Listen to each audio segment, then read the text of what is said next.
Eccoci qui, buonasera a tutti e benvenuti a questa nuova puntata di UFOcast. Un po' in ritardo questa sera perché abbiamo avuto qualche problema con il collegamento con il nostro ospite che inizialmente avrebbe dovuto trasmettere con noi via telefono. Poi siamo riusciti a creare comunque un collegamento Skype come al solito e per cui vediamo se la puntata funziona. Intanto vediamo se siamo veramente in contatto con il nostro ospite Massimo Guzzinati. Buonasera Massimo, ci sei? Sì, ci sono, buonasera. Perfetto, ti sento forte e chiaro e spero che tu senta bene anche me. Sì, ti sento. Benissimo, abbiamo intitolato questa puntata il pianeta vivente, come avrai visto. E in effetti tra i moltissimi tuoi interessi e motivi per averti anche in trasmissione, anche per affrontare altri argomenti, abbiamo visto che questo della geobiologia, che è una delle branche scientifiche delle quali ti interessi, è qualcosa di cui non abbiamo mai parlato approfonditamente nella nostra radio e così ne volevamo parlare con te un po' questa sera. Tra l'altro io qui leggo sulla tua biografia che tra le altre cose sei anche laureato con lode in psicologia clinica e diplomato a livello italiano ed europeo con lode in counseling costruttivista e ipnosi, ma oltre a questo ti sei interessato dello studio di tradizioni energetico-spirituali, sia anche di quelle animistiche di origine preistorica, hai anche visitato quasi tutti i luoghi sacri in cui sono nate e prosperate, insomma non sei proprio un ricercatore da tavolino, diciamo, no? Beh, il Ecco. tavolino ci vuole, però poi bisogna anche andare in campo. Esatto, vedo che insomma qui sei stato in parecchi posti, ci puoi dare anche la tua opinione al riguardo, insomma, di prima mano. E quello che Certo. ci interessava stasera è appunto che iniziassi magari a parlarci un pochino di una breve panoramica sulla geobiologia, di cosa si occupa, quali sono i nomi più significativi in questo ambiente, se esistono di corsi universitari, autori o libri o siti su cui informarsi correttamente. Beh, per quanto riguarda la geobiologia, bisogna dire che è molto recente, per come è stata impostata in questo periodo, e ha meno di 100 anni, però non è ancora una disciplina scientifica. La si può definire parascientifica perché alcune delle variabili che studia non sono ancora rilevabili tramite strumenti elettronici. Si stanno raccogliendo una serie di dati statistici, si sta migliorando l'elettronica in tal senso e probabilmente nei prossimi anni nascerà una cattedra da qualche parte in Europa.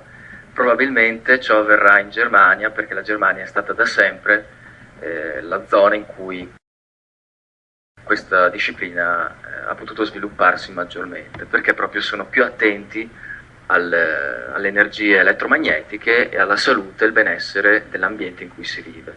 Infatti la geobiologia, come già il nome lascia intendere, studia le energie telluriche e cosmiche e come queste influenzano gli organismi e l'ambiente per riuscire a fare in modo che queste energie non siano nocive, possano magari influenzare per avere dei benefici o comunque perché possano essere a livello normale, quindi non creino problemi. Quando invece si sa che ci sono molte situazioni ambientali, e per ambientali intendo case, appartamenti, edifici dove le persone vivono, in cui si registrano delle alterazioni delle normali variabili che si studiano in geobiologia che portano eventualmente a situazioni patologiche, Mm. proprio perché l'elettromagnetismo che pervade tutto il pianeta, tutta la Terra, in determinate circostanze può essere nocivo per gli esseri viventi, che siano essi umani, che siano essi animali. Quindi il prefisso geo in questo caso significa terra e tutto Possiamo quello. anche parlare delle variabili più importanti della geobiologia. Ovviamente non sono legate all'elettromagnetismo studiato dalla fisica, perché già di quello se ne è occupata abbastanza questa branca, ma sono variabili più sottili che noi conosciamo soltanto da poche decine di anni. E la variabile più immediata con cui ci veniamo a interagire ogni giorno è la rete di Hartmann. La rete di Hartmann è praticamente una rete, esattamente come dice il nome, formata da tanti meridiani e paralleli, esattamente paralleli ai meridiani paralleli che noi siamo abituati a vedere sul mappamondo, solo che sono più piccoli, hanno delle maglie più piccole. e che cambiano ovviamente come dimensione a seconda che ci si avvicina all'equatore o che ci si avvicina ai poli. E nella nostra posizione, insomma, in Europa, diciamo che le maglie sono orizzontalmente di 2,5 metri, mentre verticalmente di 2 metri circa. Ovviamente queste maglie hanno 3 zone particolari. Una zona neutra, che è quella esterna, è una zona che non crea problemi proprio perché non ci passa nessun aspetto elettromagnetico della maglia stessa. Poi abbiamo le linee di questa maglia di Hartmann, che vengono anche per facilità dette linee H, che hanno un'intensità maggiore ma ancora non possono creare problemi. Ciò che può creare problema, come può anche fornire un'energia in più agli esseri umani, sono i nodi, cioè i luoghi in cui questa maglia si incrocia, queste linee si incrociano all'interno della maglia. I nodi hanno una maggiore concentrazione di energia e a seconda che si trovino in una situazione ambientale di un certo tipo oppure di un altro, possono essere nocivi, neutri, oppure dare una carica in più a chi ci staziona sopra per un certo tempo. Certo. Il nome di queste linee, di questa rete, deriva appunto da Ernst Hartmann, che ha lavorato l'anno scorso presso l'Università di Heidelberg, quindi uno studioso che veniva da un ambiente scientifico, anche se attualmente la geobiologia non è ancora considerata una scienza. E come controparte di questa rete tellurica, la definiamo tellurica perché ha energia più bassa rispetto a quella elettromagnetica globale, abbiamo una rete invece con un'energia più cosmica, più elevata, che si chiama rete di Kerry, proprio dal suo scopritore Manfred Kerry. Questa rete è più grande della rete Hartmann ed è inclinata di 45 gradi rispetto alla rete Hartmann. Le sue maglie sono quadrate, in questo caso non rettangolari, e alla nostra posizione hanno una larghezza di circa 6-7 metri. Però diciamo che dai poli all'equatore 3,5 fino ai 16 metri. Una differenza importante tra queste due reti è lo spessore delle linee, che noi ne definiamo linee guardandole dall'alto, però nella realtà tridimensionale della nostra vita sono praticamente delle pareti che attraversano praticamente ogni materiale tranne il piombo. La rete Hartmann, quella tellurica, ha uno spessore, alle sue maglie hanno uno spessore di 21 centimetri.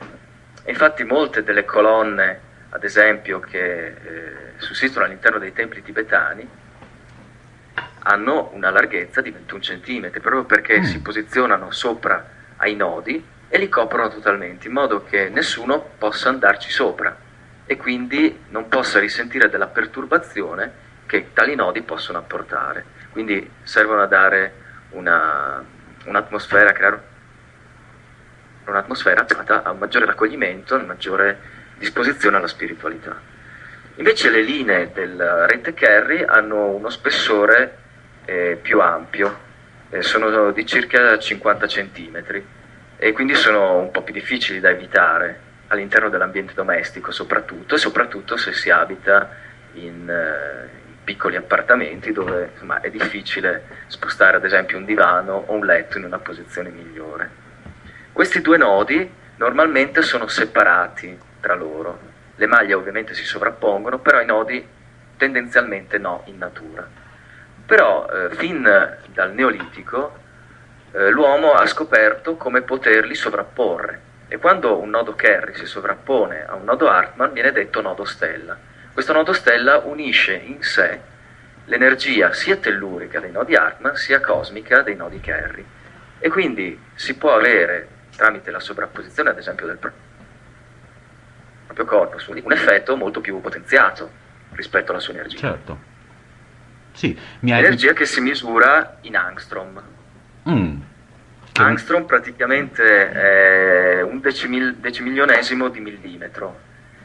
anche se normalmente questa unità di misura, che è quella scientifica utilizzata per queste variabili, diciamo, nella geobiologia degli inizi veniva definita Bovis, perché Bovis fu quello che inventò una scala metrica per poter misurare queste variabili. Però diciamo che se vogliamo restare in una terminologia scientifica che possa essere utilizzata anche in futuro, quando la geobiologia diventerà una scienza vera e propria, utilizziamo l'angstrom, che è più pratico in questo senso. Ecco, questa unità di misura, forse non ho capito bene, misura la lunghezza, una lunghezza d'onda o uno spazio fisico?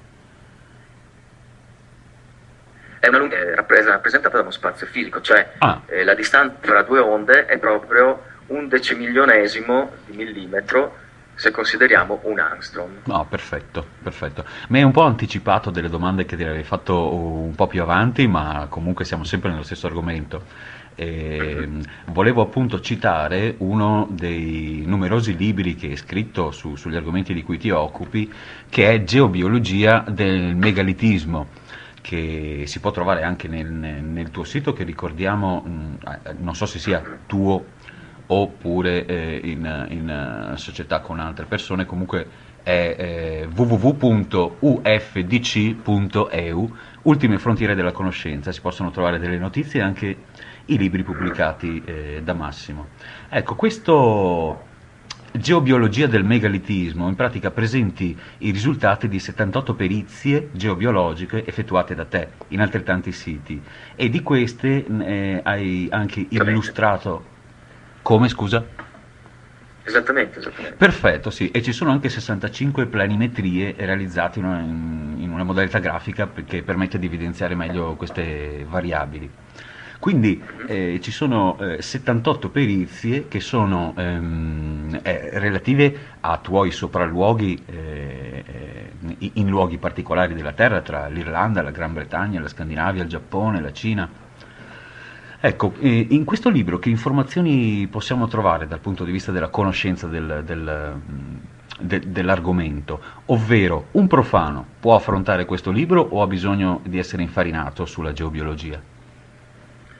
Allora, il libro che hai citato, intanto non si riesce a ordinare tramite il mio sito, anche se è presente, perché si trova in libreria per le edizioni Amguana.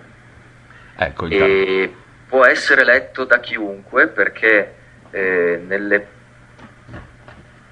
primi 3 capitoli alla materia spiego cos'è la geobiologia e tutte le sue variabili, spiego l'archeoastronomia, che anche in questo senso ha un ruolo, se non fondamentale, comunque importante per l'effetto che ha a livello energetico sui siti che ho misurato, e poi anche una panoramica su quelle che sono le strutture di megalitismo che vado a studiare. Quindi questo era doveroso sia perché gli argomenti trattati all'interno del libro sono abbastanza ampi, sia perché in Italia non esiste una letteratura molto approfondita in materia, e di quei pochi testi che erano usciti tempo fa sono parecchio datati, non so nemmeno se si possono trovare in giro ancora.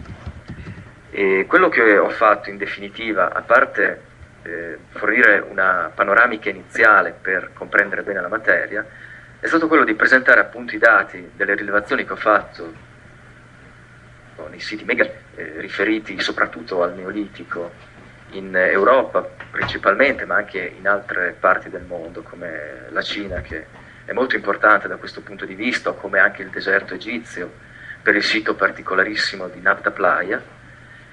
E lì presento tutta una serie di dati che fondamentalmente non erano mai stati rilevati precedentemente, e grazie ai quali, mettendoli insieme, sono riuscito a portare avanti una decifrazione di retrogeobiologia basandomi proprio sui siti megalitici, che tra i siti sacri che noi abbiamo nel nostro panorama storico sono in un certo senso quelli più semplici, e quindi quelli con cui si deve per forza iniziare per poter capire come nell'antichità la geobiologia, che a quel tempo ovviamente non si chiamava in questo modo, veniva utilizzata per rendere sacri, quindi elettromagneticamente carichi con determinate qualità, i siti sacri, quindi i megaliti, e magari ne parliamo meglio di quali tipi di megaliti Certo. stiamo discutendo. E quindi è stato questo fondamentalmente, una serie di scoperte legate alla configurazione elettromagnetica dei megaliti per capire come funzionano e anche come replicarli, perché se no sarebbe tutta conoscenza che noi avremmo perso. Potremmo usare sì nei siti già costruiti, che in effetti sono molti, ma quante sono le persone che li hanno vicino a casa? Pochissimi, quando invece gli effetti benefici che questi siti possono dare alle persone sono molteplici e vanno sia dal piano fisico sia quello spirituale, con tutto quello che c'è in mezzo, quindi emotivo, psicologico. Ecco, vorrei chiederti anche quali sono gli strumenti del geobiologo, ovvero come si fanno a fare queste rilevazioni? Allora, per quanto riguarda le variabili di cui ho parlato adesso, quindi le 2 reti, poi altre variabili importanti sono la corrente sotterranea e anche la carica energetica particolare al sito considerato, che quindi proprio come una spina di corrente elettrica, che però non è una corrente elettrica diretta, ma è una corrente elettrica generata dall'acqua che scorre e sfrega tra le rocce. E poi ci sono anche le aree polarizzate, yin e yang, che vengono create soprattutto dalle correnti sotterranee.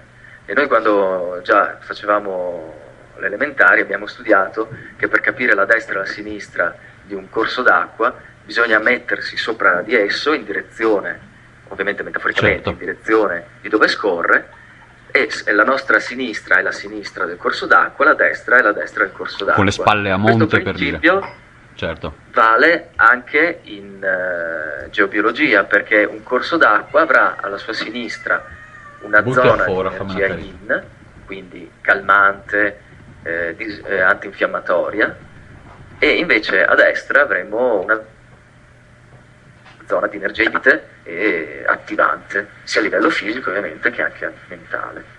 Queste 4 variabili particolari, che sono le più importanti quando si studia un sito geobiologico, sono rilevate tramite il pendolo, perché purtroppo attualmente non esistono strumentazioni elettroniche che permettono di trarre delle misurazioni in questo senso. Addirittura le reti Hartmann e le reti Kerry non sono come dire, dei concetti riconosciuti dalla scienza. Quindi purtroppo, certo. lo dico mio malgrado perché utilizzando questo sistema comunque ho avuto dei risultati, il pendolo è l'unica cosa che posso utilizzare, io e qualunque persona che studi geobiologia, per fare delle rilevazioni.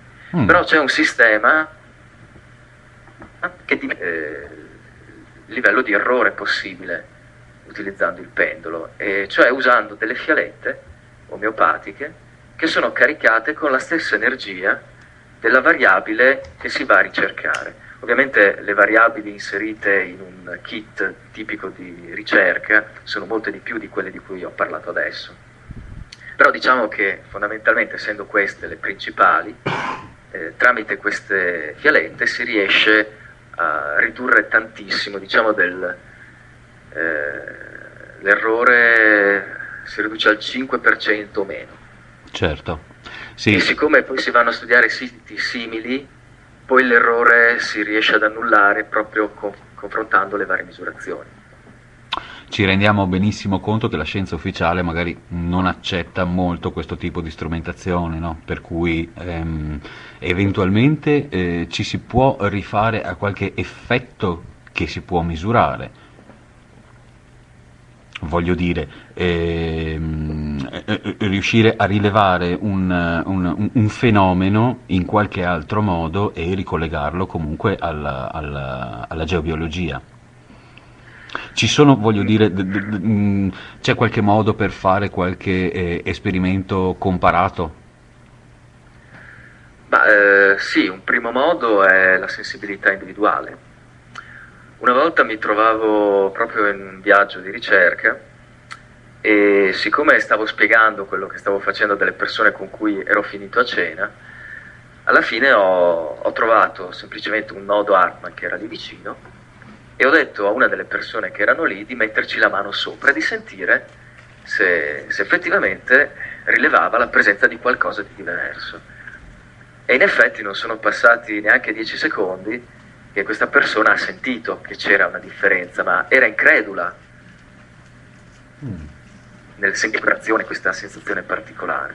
Ecco, le sensazioni Sì, sono proprio quel qualcosa che danno una testimonianza diretta alle persone del fatto che ci può essere un'energia diversa in un determinato punto rispetto a quella che c'è normalmente certo. nell'ambiente circostante, che poi ovviamente c'è in tanti punti, però quando ci si sofferma proprio su quello, ad esempio se si parla di nodo Hartmann, è una zona di 21 centimetri, quindi molto piccola, bisogna starci davvero sopra. Certo. Ti faccio una domanda un po' provocatoria, perché ho letto un tuo articolo dove parli, per esempio, della psicogenesi di quelli che sono i ricordi che possono essere tratti da una persona in ipnosi.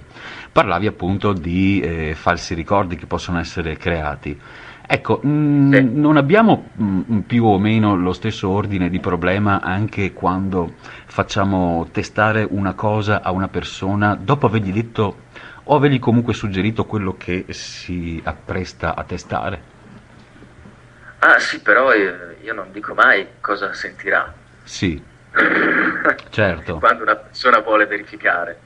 Io semplicemente la pongo in una determinata posizione, o col corpo o con una mano, e poi la persona normalmente sente, proprio capisco. perché questa vibrazione c'è, cioè i nodi sono praticamente delle colonne che attraversano il terreno, che vanno verso l'alto e quindi ci attraversano nel momento in cui noi ci mettiamo sopra di loro. Quindi stiamo parlando di caratteristiche geobiologiche delle forme in generale. Quindi, Le onde di forma sono un altro tipo di ah, variabile. bene. Sì, che meriterebbe uno studio a parte perché è una branca un po' a sé della geobiologia e nel momento in cui si studiano i megaliti di solito non viene preso molto in considerazione se non rilevato sì o no, cioè Certo, ci sono onde di forma o non ci sono onde di forma. certo, perché nel corso della Per dare puntata... un'idea, Ah, prego, prego. per dare un'idea molto semplice, le onde di forma reagiscono come le onde luminose, cioè noi vediamo i vari corpi perché assorbono le onde con una certa frequenza, quindi ci rimandano una certa forma con certi colori. La stessa cosa è per le onde di forma, assorbono certe onde elettromagnetiche dall'ambiente e poi le emanano con ovviamente effetti neutri, positivi o negativi, a seconda dei casi. È molto interessante una cosa che tu hai scritto per quanto riguarda i siti preistorici e quindi tutto quello che può riguardare insomma il periodo neolitico, dove Sì. tu collegavi in qualche maniera i petroglifi preistorici a delle rappresentazioni di queste linee, se non mi sbaglio. Ah, sì, sì, in effetti questa era una, sto osservando alcuni petroglifi sia europei che del Nord Africa e ho provato così idealmente a catalogare quelli che mi sembravano coerenti con determinati fenomeni geobiologici e mi sono reso conto che ci potrebbe essere in effetti una coerenza. Ad esempio, le linee spezzate, quindi diciamo un'onda a dente di sega, come si definisce normalmente, Sì, oppure un'onda sinusoidale incisa su una roccia, peraltro le ho trovate anche in Sud America, cose del genere, quindi sono molto diffuse, possono non solo rappresentare, come dicono appunto gli archeologi, delle conte temporali, ad esempio le fasi lunari all'interno di un anno, ma possono anche rappresentare delle vere e proprie correnti sotterranee. Poi ci sono le spirali che sono orarie e sappiamo che normalmente l'antiorario è femminile e l'orario è maschile come simbologia. Quindi potrebbe anche essere che le spirali antiorarie rappresentino le zone yin e le spirali orarie invece le zone yang. A conferma di questa idea c'è la bellissima Crabstone davanti al sito megalitico tombale più importante dell'Irlanda, che è vicino a Knout e Dout, adesso mi sfugge il nome, comunque è un sito importantissimo dove davanti c'è questa pietra e al suo interno praticamente corre l'acqua sotterranea. Quindi tutta l'energia dell'acqua sotterranea viene a emanarsi sopra il suolo, quindi è attraversato da questa energia. E guarda caso, proprio su questa crabstone, davanti all'ingresso di questo tumulo tombale, da una parte abbiamo femminili e dall'altra solo spirali maschili. E come ho detto prima, come ricorderai, praticamente a sinistra noi dal corso d'acqua abbiamo energia yin e a destra abbiamo energia yang. Quindi queste spirali sembra proprio che segnalino che un lato del tumulo è femminile e l'altro lato è maschile. Poi ci sono anche spirali unite, cioè abbiamo una spirale femminile unita, cioè che continua poi da un lato con una spirale maschile. La spirale e doppia. quello potrebbe invece segnalare una zona neutra, perché tramite gli incroci dei corsi d'acqua fatti artificialmente si possono anche creare delle zone neutre che hanno poi un effetto particolare proprio molto sano dal punto di vista di chi ci entra in contatto. Viene in mente anche Poi, il mito del labirinto pensando a queste spirali, no? sì, in un certo senso c'entra, infatti in un altro tratto in Geologia delle cattedrali della Vergine, sempre edito da Languana, che praticamente è il seguito del libro sulla geologia dei megaliti, ho presentato anche delle rilevazioni in particolari cattedrali francesi e lì è venuto proprio fuori che nel perimetro dei pochi in realtà labirinti pavimentali di certe cattedrali ci sono proprio dei nodi Hartmann ed eventualmente un nodo stella distribuiti in certe posizioni particolari, per cui il percorso che qualcuno può fare camminando sopra, no, alla linea bianca, che poi è il percorso di ciascun labirinto, le persone possono entrare in contatto proprio in determinati momenti di questa percorrenza con queste energie, finché non arrivano poi al centro dove c'è l'energia principale più potente. E questo per dare un ulteriore significato, evidentemente, quindi un effetto reale, a quello che è soltanto un percorso simbolico, quello del labirinto. In realtà è un percorso anche energetico proprio per la presenza dei nodi. Certo. In pratica ci stai facendo capire che queste caratteristiche erano conosciute anche in un passato remotissimo, se qualcuno si è degnato, insomma, di costruire queste cose e progettarle in quel modo. Ma che idea ti sei fatto? Ti sarei fatto un'idea di questi popoli? Secondo te si trattava di una civiltà globale, altamente civilizzata, o piuttosto è stato per merito di singoli che sia le strutture sociali che quelle architettoniche del passato hanno visto la luce in questa forma? Cioè era una coscienza globale oppure lo dobbiamo come al solito all'iniziativa di pochi? Beh, sicuramente all'inizio sono stati in pochi, anche perché i megaliti si differenziano in due tipologie. Quelli del culto funerario, che sono i dolmen, quindi le piccole casette di pietra, cioè i cumuli di sassi, i mound dei barrow, che sono dei tumuli artificiali, quindi delle colline artificiali con all'interno degli strati di pietre, di corteccia e di altri materiali che appunto hanno, quindi i mound sono rotondi e i barrow sono allungati, e queste sono nate per prime, quelle del culto funerario. Sono nate nel 6500 a.C. come fenomeno sporadico, poi però ci sono voluti altri 1000 anni affinché questo fenomeno cominciasse a diventare diffuso. Diffuso dove? Diffuso in Europa e anche in Africa. Per i megaliti del culto solare si può dire la stessa cosa. Questi megaliti sono, per intendersi, i menhir, quindi le pietre erette, le row, quindi file di menhir, oppure i cromlech, cioè dei menhir disposti in circolo, e gli henge, che sono sempre dei cromlech, però con all'esterno dei terrapieni e dei fossati. Questi sono nati però come 500 anni dopo i megaliti del culto funerario, quindi nel 6000 a.C. E poi si sono cominciati a diffondere in modo cospicuo sempre 1000 anni dopo. Quindi sembra che ci sia una certa regolarità sia nella comparsa e sia nell'attesa perché diventassero qualcosa di diffuso. Ora, dall'Europa e dall'Africa il megalitismo si è diffuso soprattutto in Asia. Ci sono anche delle manifestazioni nelle Americhe, ma sono molto più limitate, quelle preistoriche ovviamente. Poi esistono le costruzioni definite megalitiche anche nel periodo storico, però qui parliamo di mura con mattoni megalitici, però sono strutture più vicine a quelle nostre che conosciamo nei nostri giorni. I megaliti invece sono fondamentalmente, quelli preistorici, sono fondamentalmente formati da menhir, cioè da pietre rette che poi vengono mescolate tra loro in modi particolari per ottenere varie forme e varie configurazioni elettromagnetiche. C'è una cosa da dire per quanto riguarda l'origine di questi megaliti, che ho scoperto facendo una ricerca sui continenti sommersi.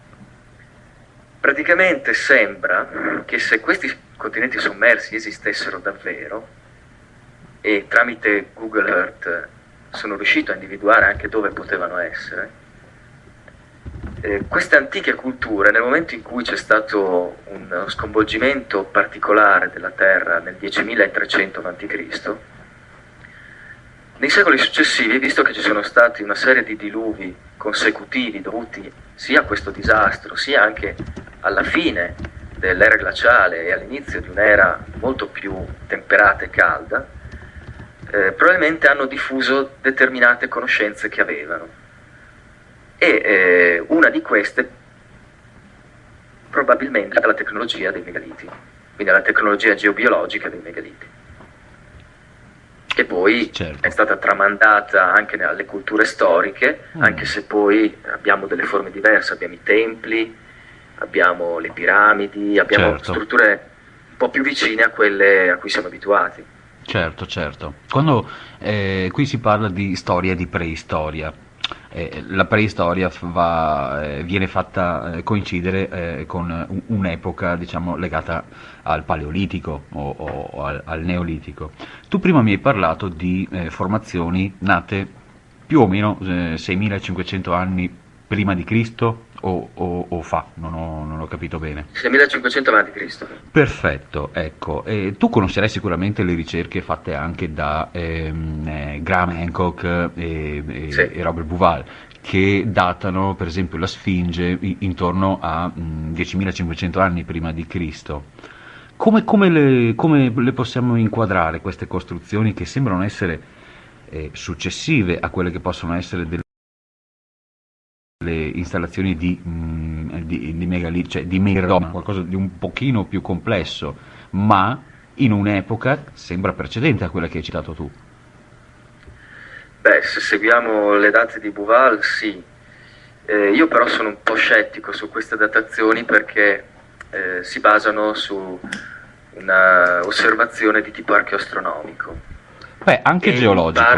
in parte di erosione Di per quanto quella, riguarda la Sfinge, no? di quella limitiamoci a parlare perché il resto infatti non lo si può, insomma, come si dice, certificare in nessun modo. Sì, siamo in un campo dove purtroppo non c'è nulla di certo, nemmeno la datazione ufficiale, sia delle piramidi, delle tre di Giza intendo, sia della Sfinge, ufficiali sono appunto delle varie osservazioni che ho potuto leggere in giro. Diciamo che le piramidi sicuramente possono essere datate a qualche secolo precedentemente a quello ufficiale, quindi possono avvicinarsi all'inizio del terzo millennio a.C.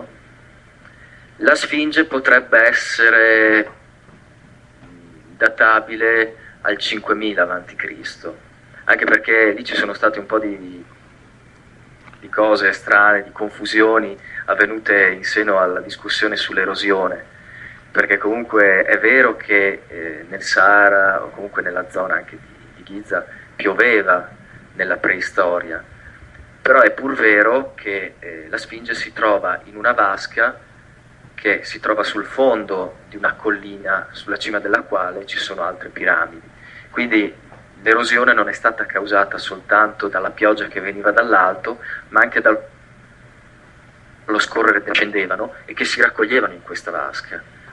Quindi non bisogna andare troppo indietro, anche se andare indietro non è una cosa sciocca in questo senso.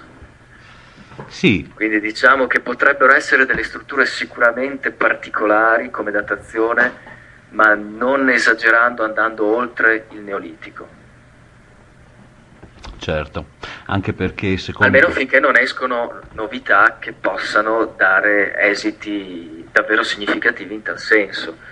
Anche perché le datazioni fatte con l'arcoastronomia sono sempre molto passibili di errore, non solo perché i puntamenti possono essere casuali, soprattutto quando gli angoli, gli spigoli o le pietre che costituiscono il sito sono molti, ma anche perché quella datazione lì può essere qualcosa che è stato richiamato volontariamente dai costruttori, non per eleggerlo a momento presente, quindi per datare il momento in cui l'hanno costruito, ma per ricordare un momento precedente datato con quella configurazione stellare. Certo, certo, è possibile. Quindi non avendo elementi sicuri bisogna prendere in considerazione tutto e aspettare ulteriori conferme. Sì, ti dirò che anche quella teoria che direbbe che i condotti della piramide traguarderebbero particolari astri sarebbe un pochino poco supportata dal fatto che quei condotti, prima di tutto, non sono dritti, piegano, fanno delle curve, Sì, dunque infatti. non sarebbe possibile osservare direttamente, ma in secondo luogo erano anche chiusi, sono stati aperti successivamente. Sì, due condotti erano aperti, altri due no, erano chiusi. Sì, quelli della Camera della Regina cosiddetta. Ma visto che siamo entrati in argomento di Grande Piramide, noi sappiamo che la Grande Piramide, quella attribuita a Cheope, poi ci si voglia credere o meno, ha delle misure e una costruzione particolare, anche il suo interno. Sì. Per quanto riguarda quello di cui parlavamo prima, per cui è il potere della forma, tu avrai condotto sicuramente qualche esperimento anche sulla forma della piramide, ma stiamo parlando della piramide, ovvero di quella piramide con quelle misure o delle piramidi in generale? Beh, sicuramente la piramide con quelle misure è una piramide eccezionale, particolare, sia perché ha degli interfacciamenti, delle connessioni con varie misure della Terra, ma anche perché è proprio un'opera di armonia architettonica particolare. Comunque, fare esperimenti sulle forme della piramide per un individuo unico è veramente complicato perché è un monumento enorme. Direi di sì. Ci vorrebbe un'equipe molto ben E non solo, anche autorizzata, perché non è facile entrare lì da quelle parti. ma in realtà ci sono degli escamotage, Pagando fare si tutto, ottiene. insomma. Certo, certo. Sì, non è quello il problema per il ricercatore motivato, Mm. è che ci vogliono mezzi, perché più la cosa è grande, più è difficile da comprendere. Insomma, non Quello è... che ho potuto fare io individualmente nel mio piccolo è stato misurare la geobiologia all'interno della cosiddetta Camera del Re, perché quella camera è davvero particolare. È vero. Sono stati fatti Innanzitutto, esperimenti anche da Mario Pinkerle, che tu conoscerai sì, bene, al riguardo. sì, sì, anche dal fratello di recente. Esatto, e anche lui ha tracciato un parallelo con quelli che sono stati i patriarchi delle vicende bibliche, anche comunque dei particolari iniziati che avrebbero sfruttato appunto queste, per esempio si parla di Abramo che avrebbe passato una notte dentro la piramide, lo stesso Gesù, si parla addirittura di Krishna, ma comunque anche Napoleone stesso, Alessandro Magno hanno cercato di sfruttare queste caratteristiche. Ci hai provato anche tu? Allora, io ho fatto una indagine puramente geobiologica e poi vabbè, ovviamente quello che potevo sperimentare nella vasca individualmente l'ho fatto, però quella è un'esperienza più soggettiva, quindi non se ne può parlare in termini definitivi. Quello che invece di definitivo ho trovato e che è particolarmente interessante è che l'ho trovato tra l'altro in tutte le altre piramidi, anche se quella del re è particolare rispetto a tutte le altre camere funerarie che ci sono nelle altre piramidi per un motivo molto preciso. Tutte le camere funerarie sono normalmente sottoterra, cioè sotto la linea del terreno, sotto la base della piramide, mentre invece quella è l'unica più o meno al centro dell'altezza della piramide. Quindi già questo elemento dovrebbe dare delle indicazioni sul fatto che c'è un concept dietro diverso rispetto alle altre piramidi. Poi però la configurazione geobiologica è la stessa e consiste in cosa? Semplicemente che ai due estremi della vasca, che ricordiamolo non è mai stata usata come sarcofago, cioè come sarcofago di un morto intendo, perché non sono state ritrovate le evidenze di questo, ci sono due nodi stella, che ripetiamolo sono la sovrapposizione di un nodo Hartmann e di un nodo Kerry, quindi un nodo tellurico e un nodo cosmico. Questi due nodi all'altezza dei piedi e all'altezza della testa creano una differenza di potenziale, oltre che incrementare l'energia a livello dei piedi e della testa. Tra i due nodi scorre una corrente sotterranea che li carica ulteriormente. E fondamentalmente la base energetica di quello che era il rito che si svolgeva in questo tipo di luoghi, che consisteva in una sorta di addormentamento, anche se dell'addormentamento aveva soltanto l'uscita del corpo astrale dal corpo fisico, perché avveniva in modo un po' più traumatico rispetto a come noi andiamo di solito a letto la sera. E quando il corpo astrale si separava dal corpo fisico in un ambiente così carico di energia, poteva attingere a tutta una serie di energie disponibili. Per di più era all'interno della grande piramide, quindi una situazione particolarmente favorevole per una crescita spirituale, se vogliamo chiamarla così.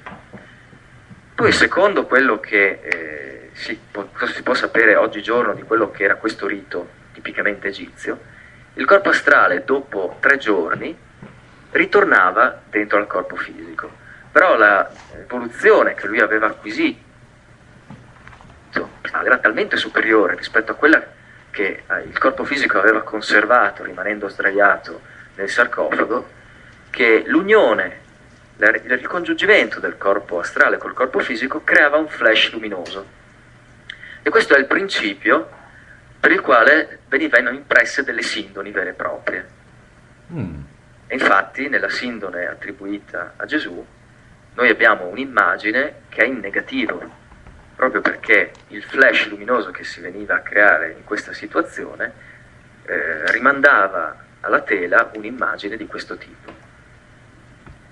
E a confermare quest'ipotesi tramite la geobiologia è stato il sopralluogo che ho fatto nella tomba del giardino a Gerusalemme, che è una tomba che si trova subito a nord delle mura della vecchia Gerusalemme e che in effetti sembra essere la vera tomba di Cristo, che non dovrebbe essere invece il Santo Sepolcro, dove c'è un pianeta, che non ha niente di quello che è la descrizione che viene fatta del giardino in cui c'era la tomba di Giuseppe d'Arimatea, mentre invece nel giardino che dà il nome appunto a questa tomba subito fuori dalle vecchie mura c'è non solo il giardino vero e proprio, quello citato nella Bibbia, ma c'è anche una parte di monte, una piccola montagnola, che ha 2 grandi cavità come gli occhi di un teschio e ha pure la bocca.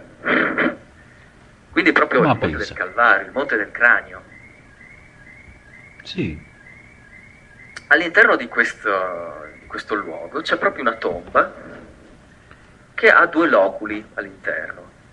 Ora, questi 2 loculi, neanche a dirlo, hanno la stessa configurazione energetica che c'è all'interno dei sarcofagi delle piramidi egizie. Quindi i 2 nodi stella in coincidenza con la testa e coi piedi e la corrente sotterranea. È interessante notare che il loculo utilizzato probabilmente da Gesù è quello che ha la corrente che va dai piedi verso la testa. Ora, come sappiamo che andava dai piedi verso la testa e che Gesù non si era messo dal lato opposto, invertendone il senso rispetto al suo corpo? Per esempio. Lo sappiamo perché i cuscini di questi loculi sono scolpiti nella pietra, quindi il posto in cui mettere la testa era obbligato. Il loculo accanto, che si pensa gli stessi archeologi pensano che non sia stato utilizzato da Gesù perché è un po' incompleto, ha invece la corrente sotterranea che va nel senso opposto. Ora si può immaginare, per l'esperienza che può aver fatto una persona come Gesù in un tale frangente, che una corrente che va dal basso verso l'alto lo abbia spinto maggiormente a ottenere, mentre era in astrale, delle esperienze di contatto energetico con energie che potremmo definire tra virgolette celesti, cioè che vanno verso l'alto, mentre invece la corrente in senso opposto l'avrebbe probabilmente portato a esperienze più ctonie, più legate alle energie telluriche, non negative, non stiamo parlando di paradiso e di inferno, stiamo parlando di qualità energetiche diverse. E la cosa interessante di questi due loculi è che l'energia espressa dai nodi stella è incredibilmente alta, praticamente sono 113.000 angstrom. Considera che nella grande piramide sono 115.000, cioè poco di più.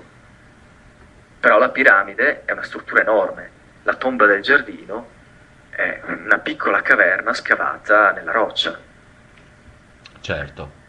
Quindi sicuramente c'è una configurazione particolare all'interno, però è anche possibile che, avendo eseguito Gesù Cristo stesso un'iniziazione importante della sua presunta morte, anche se si può dire che era un'animazione sospesa, questo ce lo dicono anche determinati Vangeli apocrifi, e abbia potuto potenziare a sua volta l'energia dei nodi stessi, proprio perché è stata un'iniziazione eseguita da un iniziato come lo era il Cristo, che ha raggiunto un livello altissimo di iniziazione.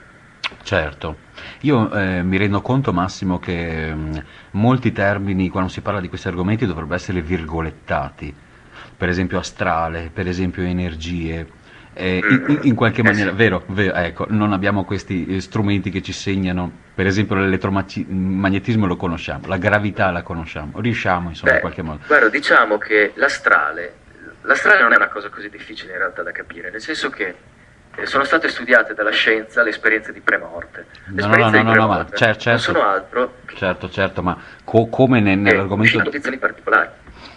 Come no? Ma come nell'argomento dei falsi ricordi, anche qui potremmo avere delle convinzioni di aver fatto determinata esperienza che magari, Certo. ecco, voglio dire, siccome dobbiamo usare sempre il virgolettato, c'è qui una nostra ascoltatrice che ti pone questa domanda alla quale forse hai già risposto, ovvero, occupandoti di strutture piramidali, che tipo di energia hai rilevato su queste strutture qui? Non so se sia una domanda alla quale si possa rispondere facilmente. Che tipo di energia? Io non ho studiato le forme della piramide in sé, proprio perché bisognerebbe avere a disposizione una piramide cava, fatta in un determinato modo, però deve essere grande, in modo che una persona che esegua delle misurazioni ci si possa muovere all'interno e che abbia la possibilità di salire di piano in piano, cioè che sia suddivisa in vari livelli per misurare ad ogni livello l'energia che esprime.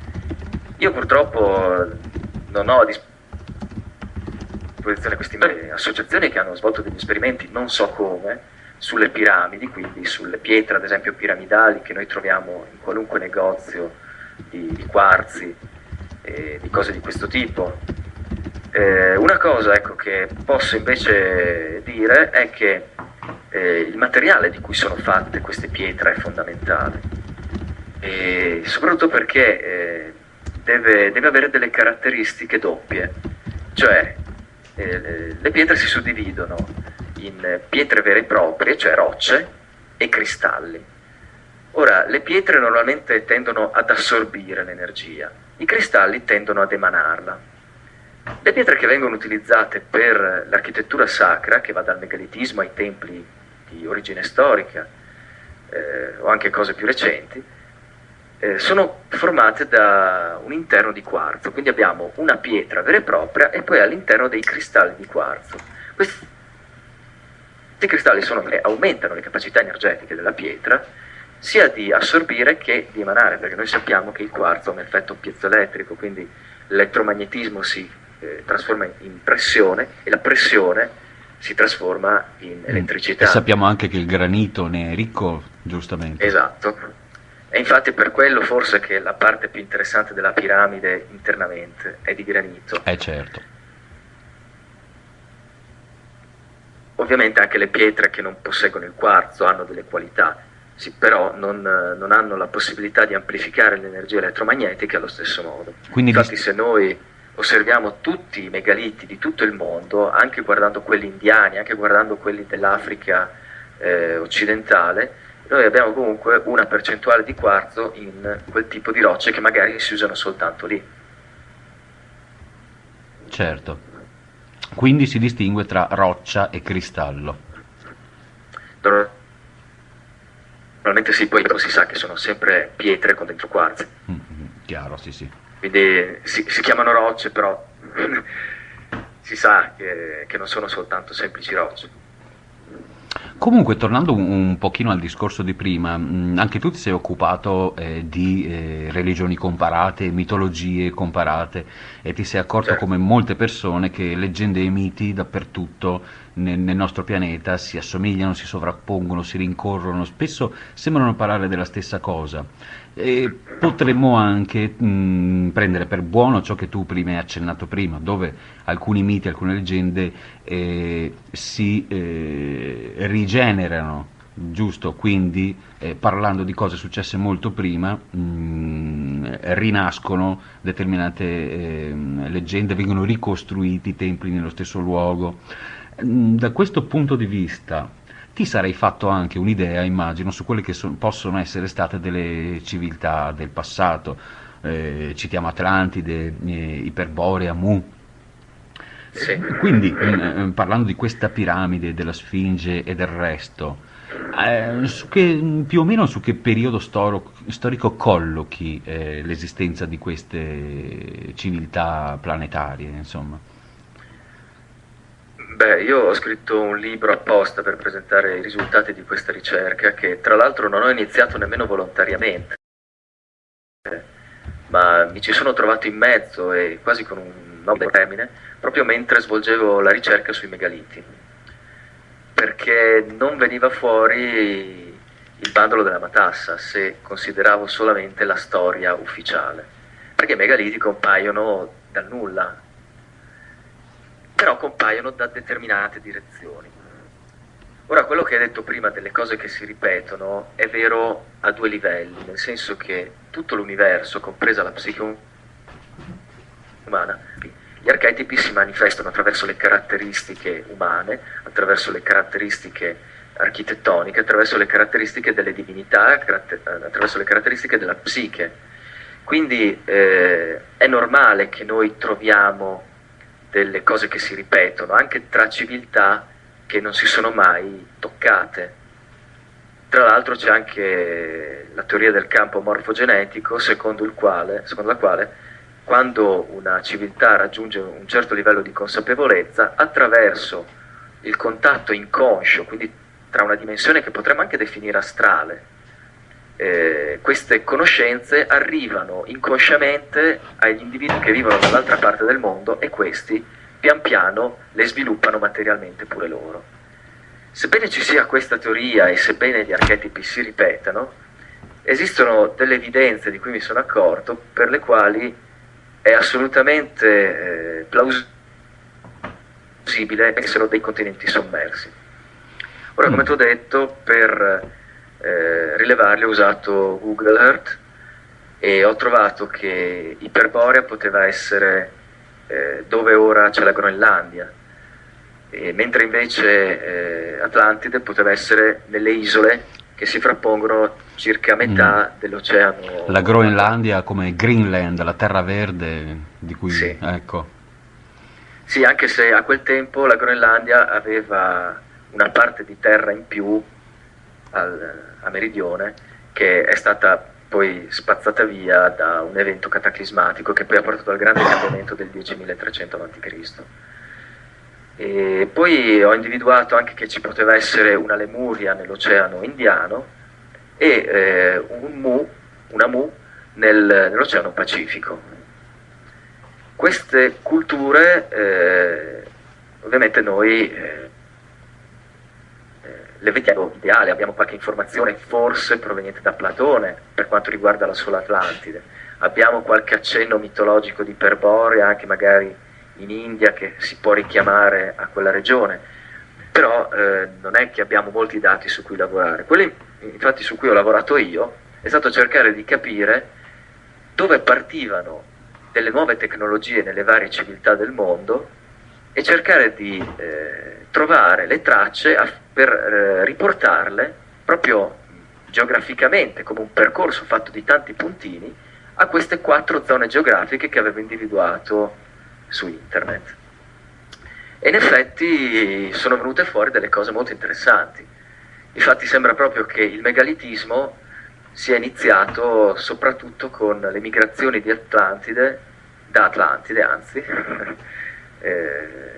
che veniva appunto dall'Atlantico, quindi in Europa e nel Nord Africa. Molte delle tecnologie particolari che sono sorte in Egitto con le piramidi, in Mesopotamia con le ziggurat, ma anche in India, non solo con i templi indiani, ma anche con tutta una serie di conoscenze particolari che sono state rappresentate ad esempio nei vari poemi epici, dove avrei sentito parlare dei Vimana, che sì, vengono rappresentati come astronavi, anche se il bisogna famoso vedere cosa potevano essere. il Vimanika Però diciamo Shastra. che, Sì, sì. sì, che ci sono una serie di tecnologie comunque legate all'uso della pietra, senza voler guardare cose troppo Esatto. fantascientifiche, che sembrano venire soprattutto da Atlantide e da Lemuria. Ok. E Lemuria sembra aver così sviluppato, diffuso all'interno dell'Africa orientale e dell'Asia occidentale tecnologie particolari come quelle appunto delle piramidi, che sono veramente cose particolari. Quindi potrebbe anche essere stata un'unica civiltà dislocata in diversi punti del pianeta, come ad uno storico del futuro potrebbe sembrare che Stati Uniti, Inghilterra e Australia in qualche maniera condividessero la stessa cultura e cercando un punto di origine magari non lo si troverebbe neanche. Il fatto è che non è avvenuto tutto in un'unica volta. Dopo questa catastrofe del 10.300 non abbiamo avuto una migrazione in massa da queste 4 terre antidiluviane, ma sono dovute passare secoli se non millenni, e poi le migrazioni sono state diverse, si sono scandite proprio attraverso i millenni, e quindi si può anche pensare che chi è migrato per primo era molto diverso da chi poi è migrato per ultimo. Certo. Perché ci saranno stati dei cambiamenti, questi continenti ora sommersi non si sono inabissati nel giro di una notte, come ci dice Platone, ma si sono inabissati nel corso di millenni. Quindi è stata una lenta pratica, e poi bisogna anche considerare che se queste persone non erano andate a colonizzare le terre ancora emerse precedentemente, voleva dire che probabilmente i paleolitici non li avevano trovati così allettanti per poterci mischiare, mentre invece a fronte di un disastro come l'inabissamento delle loro terre hanno dovuto per forza mischiarsi a loro e condividere parte delle loro conoscenze. Un racconto del genere c'è nell'epica sumera, per esempio, del post-diluvio, in Sì. cui, esatto, gli dei, tra virgolette, dell'epoca si resero conto che avevano bisogno dell'essere umano, insomma, così descritta in modo magari favolistico, però più o meno il concetto è quello. Sì, e sembra proprio che di questi personaggi, il cui diciamo leader era questo uomo pesce, no? O Hannes, che era capo poi di una serie di altri 7 saggi, una delegazione che doveva probabilmente aprire un attimo il dialogo con questi paleolitici o neolitici, perché ormai il tempo del neolitico era già arrivato, e quindi cominciare ad aprire la strada per la migrazione futura, o comunque per una migrazione totale, Certo. perché ricordiamolo che l'inabissamento totale di queste zone è arrivato con il periodo storico, non si è verificato nel Neolitico, e infatti nel Neolitico le tecnologie, ad esempio come quella del megalitismo, quindi dell'architettura sacra, si è espressa in modo ancora limitato per le potenzialità invece che potevano essere espresse in quel momento. Sai, prima ti facevo quella domanda sull'idea che ti eri fatto di questi antichi popoli, se si potesse trattare di una tecnologia, diciamo, a disposizione di tutti, come potrebbe essere oggi la corrente elettrica, proprio per sapere dal punto di vista del termine sacro, che sappiamo significare più che altro riservato, più che divino. Questo tipo di strutture qui, anche dal punto di vista, se vuoi, dell'archeoastronomia, in che modo, ora io ho capito più o meno quali possono essere le linee di Hartmann, i nodi di cui hai parlato, però magari non è molto chiaro quale possa essere l'influsso di costellazioni, astri, stelle e pianeti in concomitanza con questo tipo di studio qui, con queste energie qui, ovvero perché venivano allineati agli astri, gli antichi monumenti? Era solo una questione, diciamo, geografica, o come si può dire, anche temporale, perché in qualche modo abbiamo visto attraverso la teoria della precessione degli equinozi che qualcuno forse voleva anche dirci guardate che c'è questo tempo da tenere in considerazione. Poteva trattarsi magari di una conoscenza, una tecnologia a disposizione di qualche eletto, tra virgolette, dove comunque tutti ne potessero essere all'oscuro, tanto quanto potrebbe succedere anche in questo momento ai nostri giorni, ovvero potremmo trovarci depositari di conoscenze che la gran parte delle persone non conosce. Sì, Ti cito solo sì, la, sì, la tecnologia militare che è avanti di decenni. eh. Ecco. No, ma era proprio così, aveva scopi diversi che erano conosciuti soltanto da un'elite. E però questa energia concentrata dai megaliti veniva utilizzata anche per le persone comuni, ad esempio per le iniziazioni. Ovviamente noi abbiamo delle iniziazioni molto comuni, che sono quelle ad esempio della maggiore età, questo è soprattutto importante nei popoli preistorici. Certo. Però possiamo avere anche iniziazioni più complesse, ad esempio per chi vuole diventare sacerdote. E allora queste iniziazioni venivano svolte proprio all'interno. Le loro energie potevano essere utilizzate anche per curare le persone, perché è stato studiato questo con criteri scientifici, quindi con raccolta di dati, di statistiche, che questi siti, proprio per l'energia che concentrano, potenziano la respirazione cellulare. Quindi potenziano tutto quello che è l'organismo, il sistema immunitario, il sistema di rigenerazione, il sistema circolatorio, il sistema nervoso, tutto viene riequilibrato. Ovviamente bisogna sapere dove posizionarsi e quanto tempo starci, perché ovviamente tutte le cure, se vengono prese in eccesso o prese le cure sbagliate per quella determinata patologia, poi non si ottengono gli effetti desiderati, ma anzi si ottengono magari effetti collaterali. Certo, sì, sono strumenti. Mi viene in mente sempre un mio amico fanatico delle armi che diceva una Magnum 44 la puoi usare per uccidere, ma anche per costruire uno steccato, perché è bella solida, insomma. Per cui da questo Sì, punto tra l'altro c'era anche voto positivo sulla coltivazione dei campi, perché praticamente ecco. la presenza di megaliti all'interno delle coltivazioni rendeva l'energia, rende tuttora l'energia circostante molto positiva e facilita la crescita, rende più produttivo il campo stesso. Questo ovviamente non beneficia soltanto il contadino che raccoglie più foraggio, più grano, eccetera, eccetera, ma ma anche ne chi lo beneficiano consuma. anche gli animali che pascolano, perché si nutrono di un cibo più carico e quindi ingrassano di più, sono più forti e crescono meglio.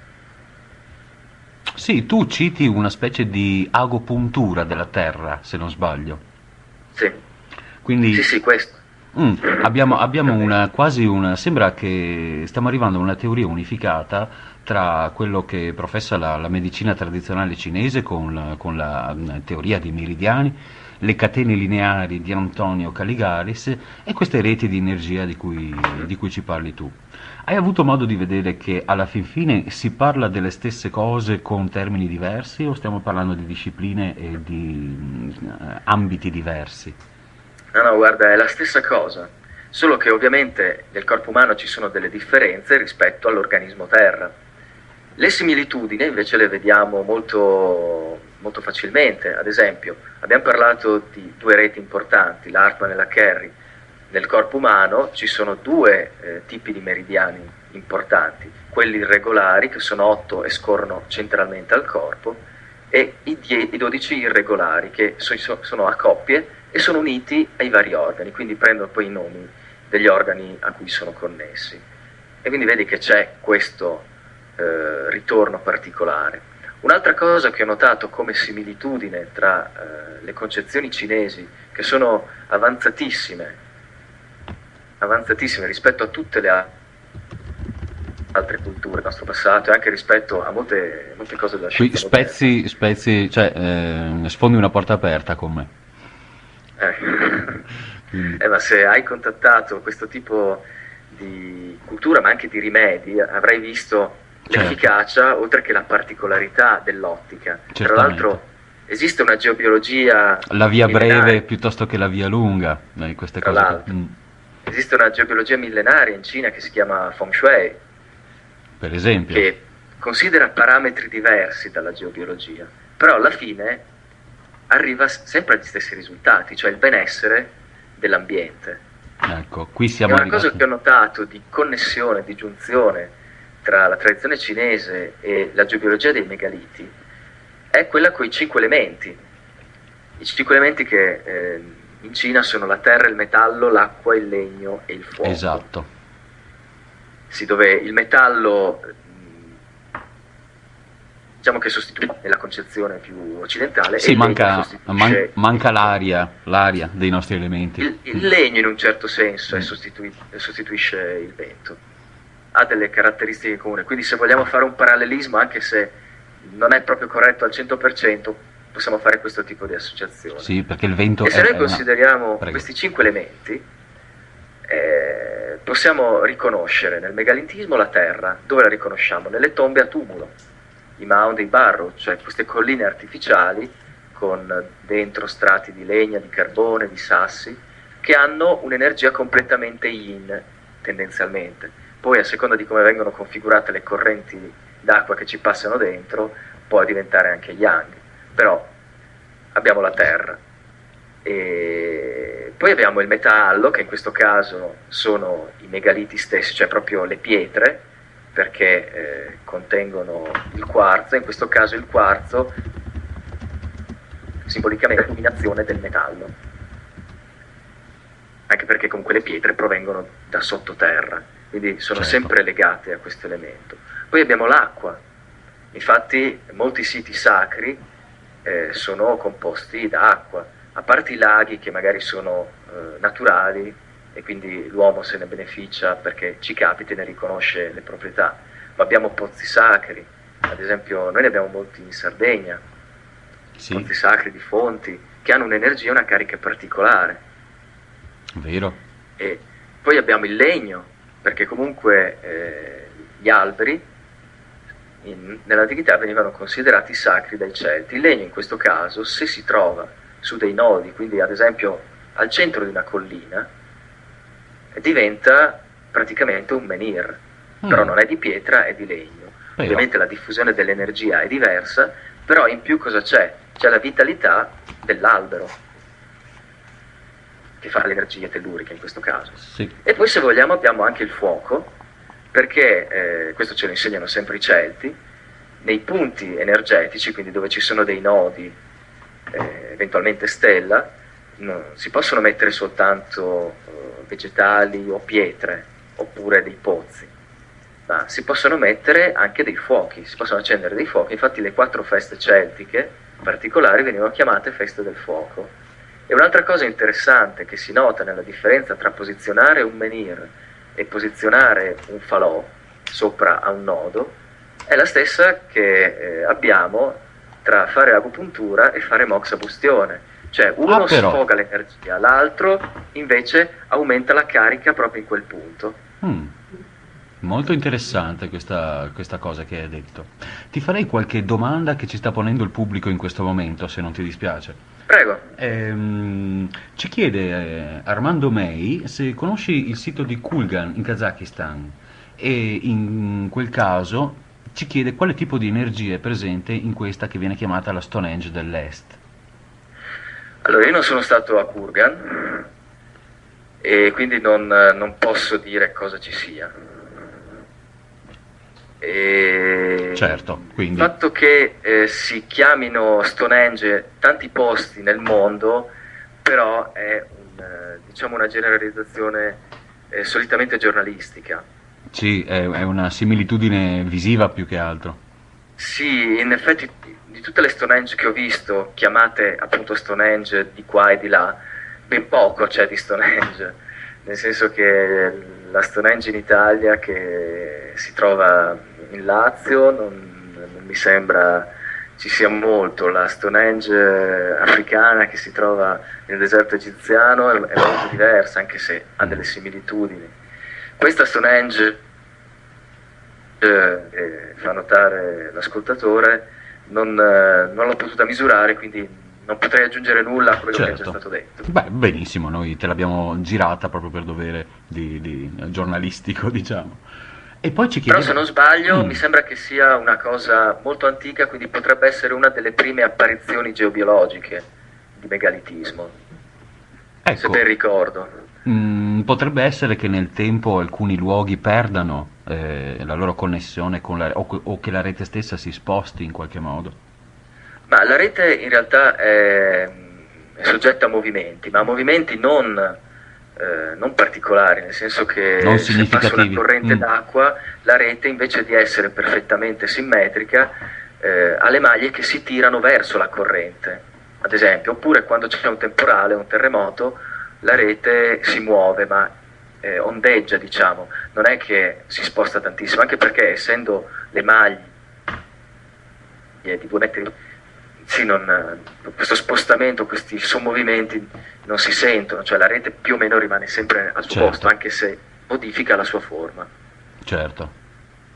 Beh, prima di uscire totalmente dall'argomento Oriente, visto che prima hai citato la Cina, e sappiamo tutti che della Cina non sappiamo nulla, quasi nulla, perché loro proprio Già. per loro caratteristica a loro non piace molto divulgare. So che comunque tu hai avuto un'occasione abbastanza rara ed è stato quello di esplorare la famosa piramide gialla cosiddetta, no? Sì. La piramide dell'imperatore giallo, chiamiamola. Mhm. Ecco, ce Esattamente. ne puoi In realtà ne ho parlare? misurate diverse di Ecco, piramidi, perché ecco. lì ce ne sono tante, anche se non si sa. Lo si scopre una Parlaci, volta che si arriva lì. esattamente, parlaci un po' delle piramidi cinesi perché se ne parla pochissimo. Allora, intanto una similitudine con le piramidi egizie. Noi abbiamo, in questo caso, abbiamo il Nilo, che ha il suo lato occidentale legato alla morte e il suo lato orientale legato alla vita, e abbiamo il fiume Giallo, che è orizzontale, non verticale, con il lato nord legato alla morte e il lato sud legato alla vita. Intanto. Ora, in Egitto sappiamo che tutte le piramidi sono posizionate a ovest, tutte tranne una, che è posizionata a est. In Cina le abbiamo tutte posizionate a nord, quindi sempre nella direzione della morte, come è giusto che sia per dei siti funerari, mentre invece a sud ne abbiamo soltanto una, che guarda caso è proprio la più grande, Ma quella guarda un dell'imperatore po'. Già. Mentre invece quella a est del Nilo non è una grande piramide, è una piramide molto piccola che si trova a Elminia, vicino a Elminia ovviamente, non nella città, ed è una delle prime, probabilmente la seconda piramide d'Egitto, dopo quella invece si trova molto a sud, è la piramide più a sud in Egitto. La cosa interessante della piramide dell'imperatore giallo è che funziona fondamentalmente come una sorta di cromlech. Mm, Allora, rispetto agli altri siti, il cromlech è molto particolare. Il cromlech è il cerchio di pietre rette, quindi un megalite preistorico. Rispetto agli altri siti megalitici che normalmente hanno un'energia o tutta yin o tutta yang, oppure sono divisi metà yin e metà yang, il cromlech di regola ha un cerchio interno che è yang, quindi maschile, e poi a seconda della sua grandezza ha una serie di anelli concentrici che si alternano yin o yang, mm. e la piramide dell'imperatore giallo ha proprio questa alternanza. Ma guarda. E siccome questa è l'unica piramide che sono davvero riuscito a misurare dall'alto, perché altre piramidi in cui sono stato è stato impossibile fondamentalmente per motivi di grandezza, per motivi Certo. ambientali di altro tipo, è interessante notare questa similitudine molto particolare. E tra l'altro, siccome i 5 elementi sono importanti, quindi il numero 5 è fondamentale nella cultura cinese, noi abbiamo i nodi Hartmann e quei pochi Kerry che sono inseriti in questa piramide, che sono disposti in 5 file, formando praticamente una stella a 5 punte. Ma guarda, interessante. Una stella a 5 punte con il vertice rivolto verso sud, che è la direzione della vita Mm. per i cinesi. Sì, la stella a 5 punte viene usata moltissimo anche per spiegare le relazioni tra gli organi e le malattie, insomma, nella medicina tradizionale. Sì, Mi viene- chiedo come mai noi invece abbiamo è una... fatto proprio. Perché il nostro modello è a 4 elementi massimo? Ma in realtà i modelli sono diversi. Noi abbiamo un modello base dal numero 1 fino al numero 10. Poi, a seconda della cultura che consideriamo, i vari modelli sono stati incentivati oppure abbandonati. Noi non è che abbiamo soltanto 4 elementi, abbiamo anche il vuoto. Solo che il vuoto poi non è un elemento che si colloca idealmente sul perimetro di un cerchio, ma si colloca al suo centro. Mentre invece i 5 elementi cinesi, con i quali si tratta molto bene il corpo e, diciamo, la parte più densa dell'aura, quindi del corpo elettromagnetico, quello che viene definito eterico, proprio perché i 5 elementi sono disposti tutti entro il perimetro di questo cerchio ideale. Quindi è diversa proprio la concezione, stiamo parlando di 2 livelli archetipici diversi, livelli archetipici che si sono creati con l'universo a partire dal Big Bang.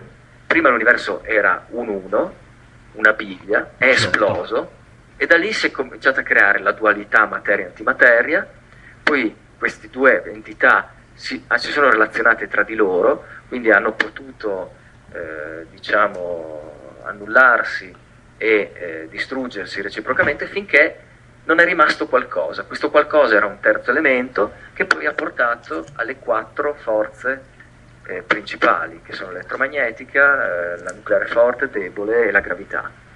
E da lì poi si sono sviluppati tutti i livelli archetipici e i fondamentali sono quelli che vanno da 1 a 10. Poi dall'11 in poi sono tutte ricombinazioni di questi archetipi fondamentali che si sommano, si moltiplicano tra loro. Questa domanda in realtà nascondeva anche un altro intento, ovvero io ho letto nei tuoi articoli per esempio che hai messo l'accento sulla grande confusione che è stata fatta tra il concetto di anima e il concetto di spirito, per esempio, anche nelle religioni. E quindi la domanda voleva cercare di capire se tu pensi che qualcosa possa essere in qualche modo stato nascosto nel tramandare le conoscenze nel tempo e a civiltà anche diverse, per cui ci potremmo trovare magari delle informazioni più antiche e più genuine. Dici che sia possibile una cosa del genere? Di recuperare quello che abbiamo perso, dici? Per esempio, noi ci troviamo una civiltà molto più antica della nostra che ci parla di 5 elementi e la nostra invece, a parte il discorso che hai appena fatto tu, con il quale mi trovo anche d'accordo, però trovandoci nello stesso ambito, per esempio, non si può parlare del dualismo a 3 elementi, giusto? È un passo successivo, quello del terzo elemento. Come mai ci troviamo a parlare di elementi in Cina con il numero 5 e diciamo nella nostra società occidentale, chiamiamola, comunque derivata da quella indiana, se vogliamo, si parla di 4 elementi. C'è qualcuno che vuole nascondere delle informazioni secondo te? Beh, innanzitutto tu ti ricorderai quando eri più giovane che nel gioco del telefono, quando ci si passa una frase, poi all'ultimo che arriva una frase un po' diversa. Per esempio. Quindi già abbiamo quel problema lì, come esseri umani, che non abbiamo un computer che registra esattamente quello che vede, ma la memoria, come sappiamo, è un fenomeno ricostruttivo. quindi magari aggiungiamo cose che non c'entrano niente a quello che abbiamo sentito. Mm. E poi ovviamente c'è la volontà di nascondere, e la volontà di nascondere è una conseguenza della volontà di dominare, fondamentalmente. Chiaro. Quindi è E anche possibile. della necessità, nel caso ovviamente complementare, di non, ad esempio, i monaci cinesi di Shaolin che avevano servito l'imperatore contro i suoi nemici e poi quest'ultimo voleva eliminarli perché erano troppo forti, questi si sono nascosti e ovviamente hanno nascosto con loro quello che conoscevano. Però questo era per salvaguardare la loro vita, non era per imporre il dominio. Certo. Poi ovviamente i risultati sono stati che hanno creato le triadi, quindi da lì si è passati alla criminalità, ma quando il governo ti impone di essere un criminale, poi alla fine è lì che si va a parare. Sì, ti dicevo questo perché cioè, in qualche modo ci siamo resi conto che quelli che sono i miti, le leggende, ma anche le tradizioni religiose, quando si parla di linguaggio universale si tende a individuare una matrice matematica e astronomica e lì non si scappa, come tu dici, il telefono senza fili, sì, ti può far capire una Certo. cosa per un'altra, ma i numeri sono numeri. Quindi Infatti. probabilmente potrebbe esserci più dolo che confusione, forse, dico io, per carità.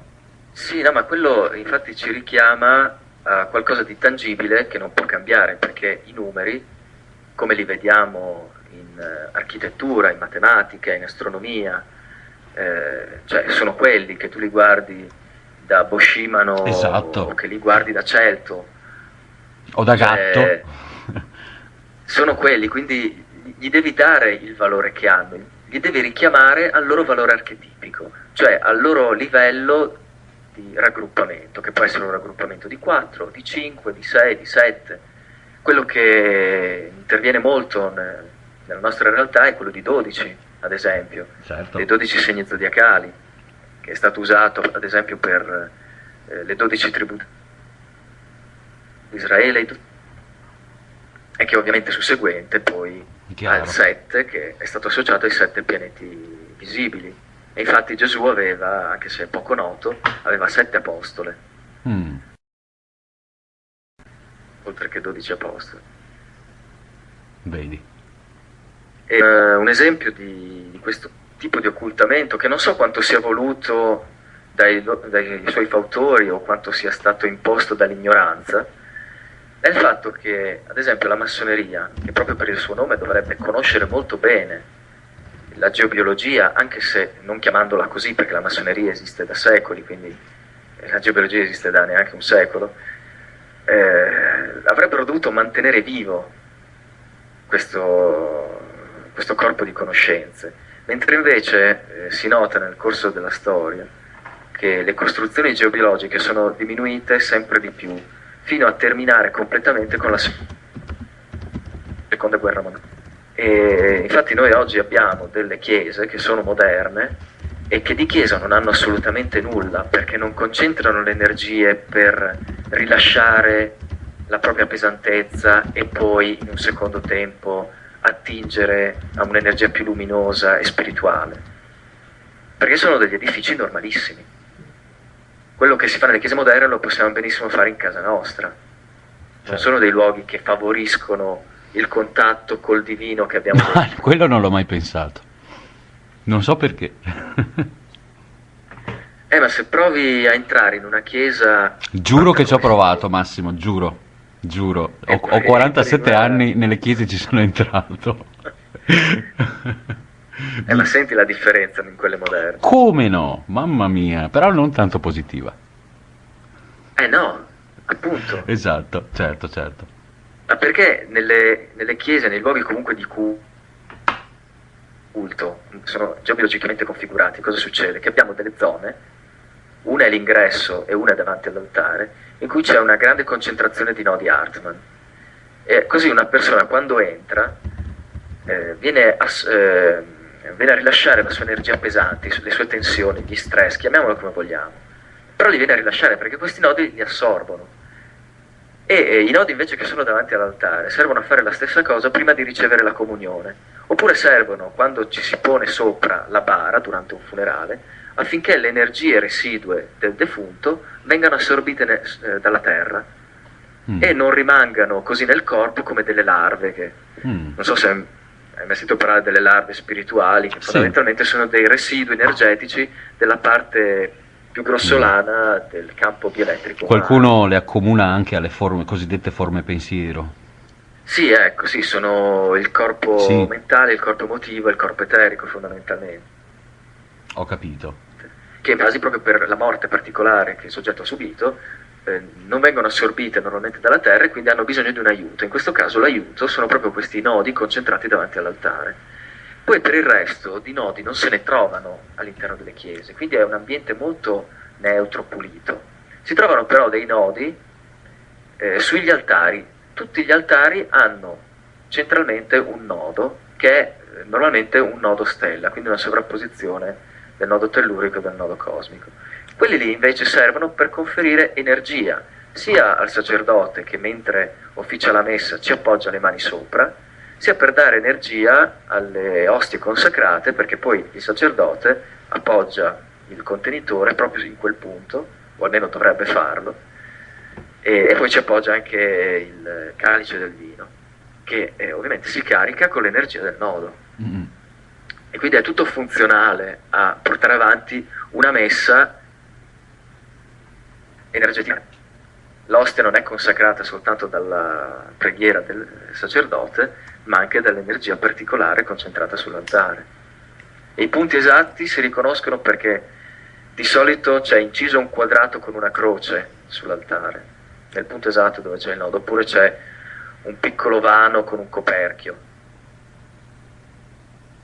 Queste sono tutte cose che poi spiego nel libro sulle cattedrali. Certo, magari poi in chiusura di puntata diamo anche qualche riferimento su dove poterli trovare, anche, ripetiamo anche il nome del sito.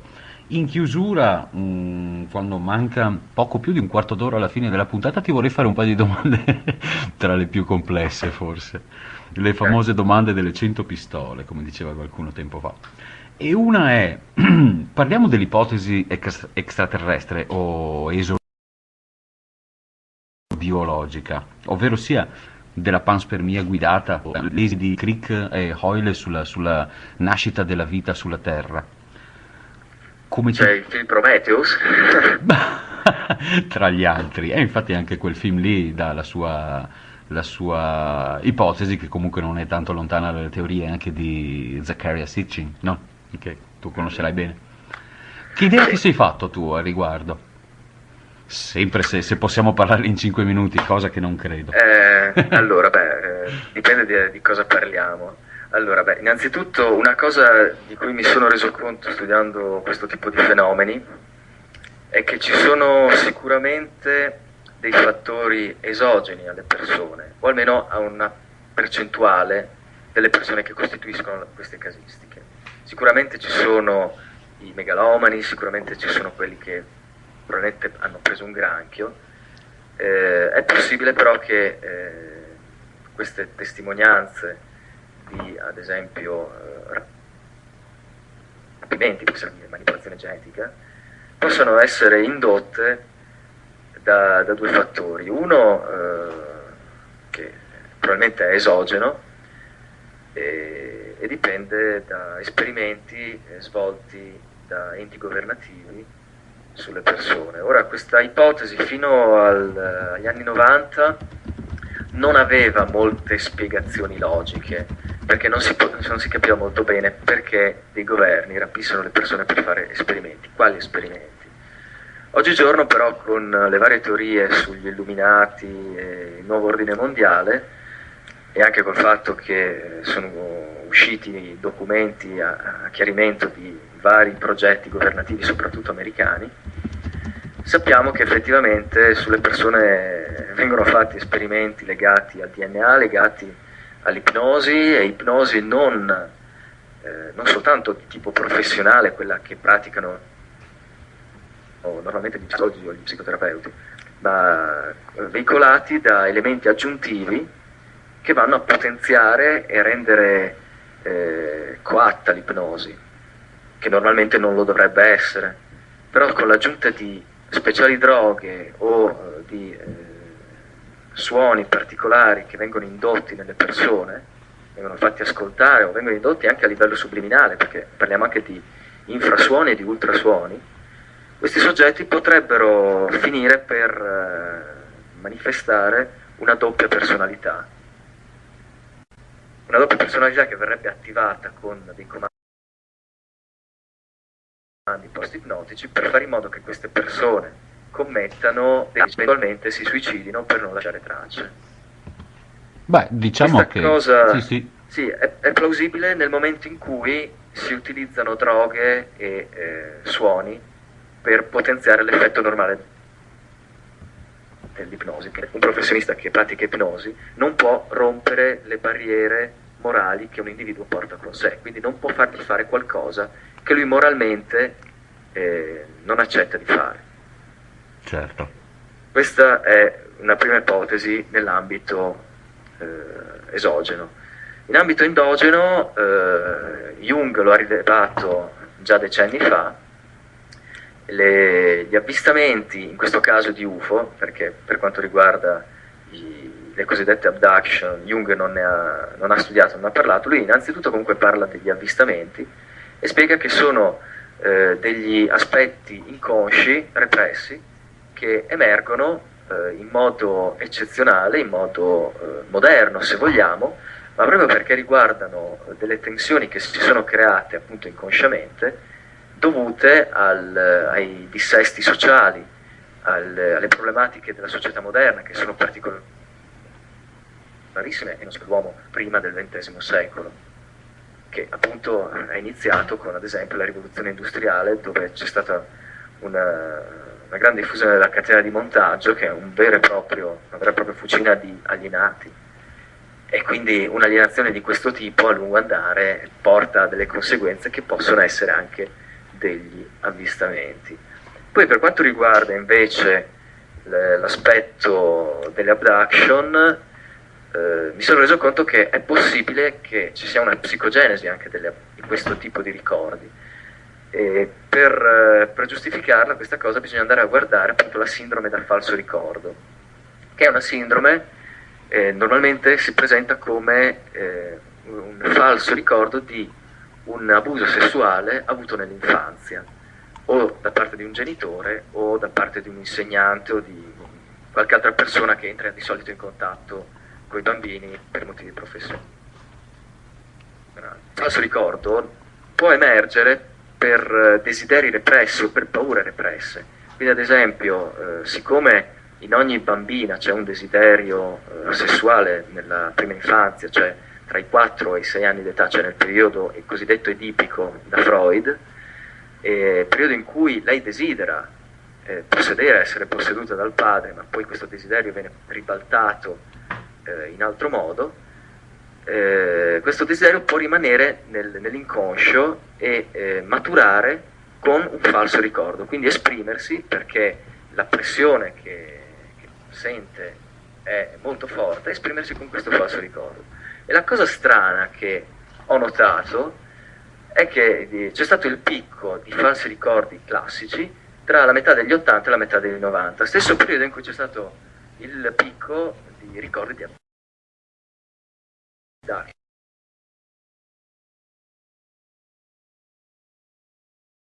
Non solo, anche un grande picco di persone che raccontano di aver festeggiato. Come possiamo avere queste due sense? Cioè,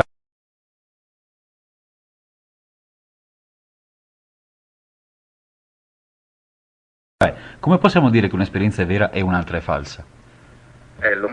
Esatto. Con tecniche e ipnotiche. Ti è mai proprio capitato? per agire la- Ti sono mai capitati soggetti che ti raccontavano di aver avuto questo tipo di esperienze?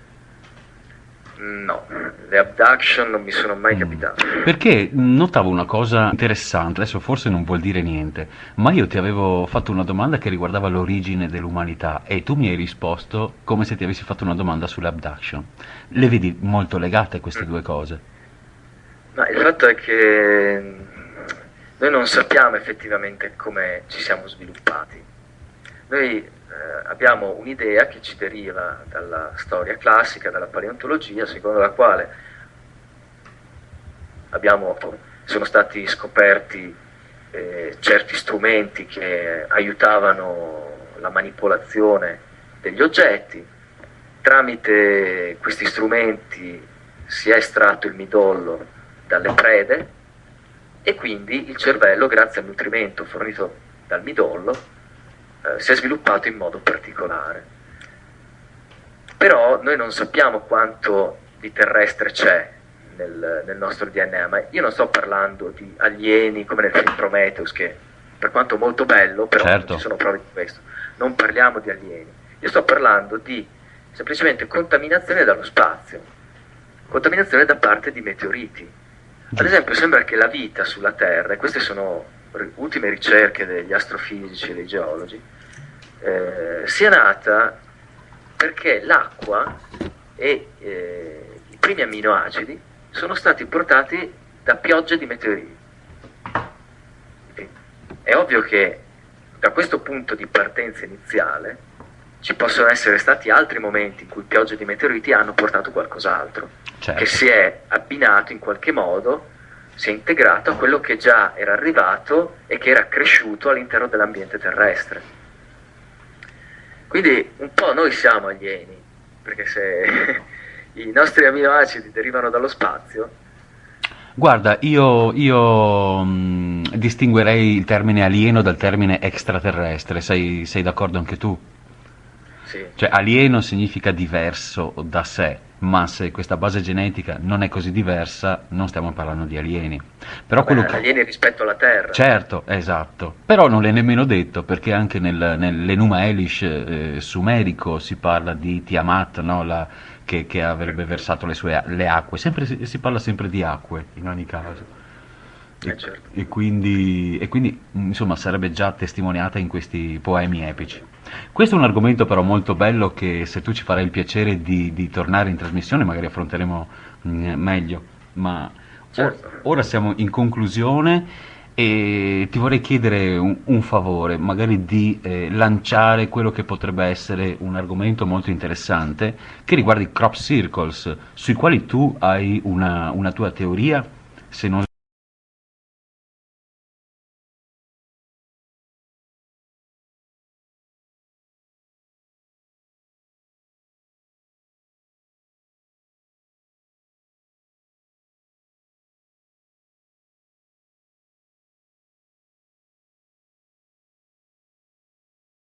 sbaglio, sempre che strizza l'occhio alla geobiologia.